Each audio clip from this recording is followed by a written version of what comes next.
In startup terms, a unicorn is a company with a valuation of over $1 billion. India's rapidly growing startup ecosystem is home to over 114 unicorns. But today, we're going to talk about an outlier that became a quote-unquote unicorn in just 90 days. This is the journey of a company that proves you can rewrite history and fake anything. This is the story of Zyber 365. Zyber 365 is a Web3 and AI based OS, the new innovative operating system that combines the power of cybersecurity and quantum proofing to create sustainable and affordable solutions for the future. What? What does that mean? A bunch of terms that definitely don't mean anything when put together. Zyber 365's claim to fame began when it became quote unquote 109th unicorn of India hai. In just quote unquote 3 months after it raised quote unquote $100 million from the SRAM and MRAM group, valuing it at a staggering $1.2 billion.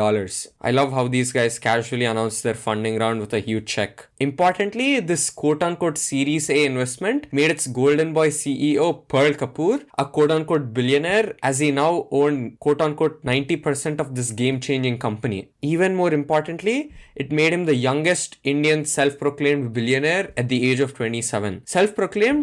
Just check his Instagram and LinkedIn profile. Even his literal profile picture tells you that he's India's youngest billionaire. Isn't this enough? Just check all these totally real and authentic media articles that aren't totally paid at all. My man Pearl Kapoor even paid random short form video artists to make videos on him. This nonsense has spread so much on WhatsApp that I first got to know about this man when my mom forwarded a random article to me. People on Reddit call Pearl Kapoor a reincarnation of the legendary Wolf Gupta from White Hat Jr. The funniest thing is that even though Pearl Kapoor is currently 26, his company website says that he has more than 2 decades of experience across business and technical functions. So did he actually start at the age of 6? At this point, he's just an alternate universe version of Chintu. The other co-founder, Sunny Waghela, is said to be a quote-unquote Indian whiz kid, also been described as India's youngest and among the best ethical hackers. He's actually on the charlatan watch list for people who are suspicious of lying. I just don't want to deal with this nonsense. Let's just move on. Things look fine and good on the surface, but if you go deeper, you'll get caught in a web of lies and propaganda. There are 3 more reasons as to why things look shady. First of all, the company that actually funded them, the SRAM and MRAM group,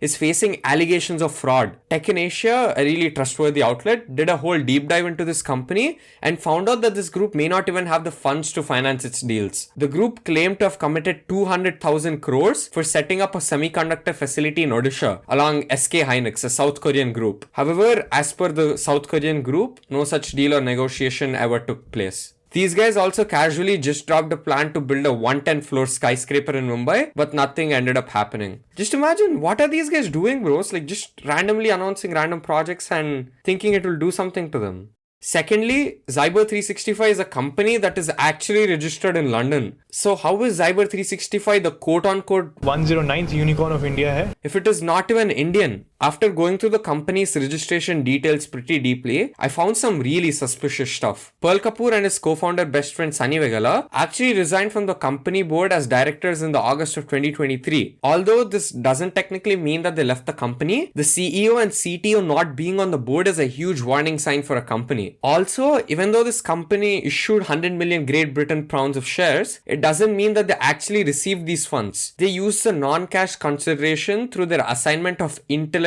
property rights for 100 million Great Britain pounds, which actually doesn't mean anything. Even though the SRAM and MRAM group announced that they were going to invest 100 million Great Britain pound for less than 10% of the company, they actually owned 20.6% of the company after they announced this deal. So the company was actually valued at $485 million at the time of the funding, which doesn't make it a unicorn. Less than half a unicorn, I guess, but it isn't as cool. Again, Pearl Kapoor isn't really a billionaire even if he owned 90% at this point. He just owned 77.7% when this funding happened. Now, he actually owns less than 16% of a quote-unquote $485 million company. How does that make my man a billionaire? We aren't sure as well. But the legend constantly posts on LinkedIn reminding everyone that he's a legend and India's youngest billionaire for a reason.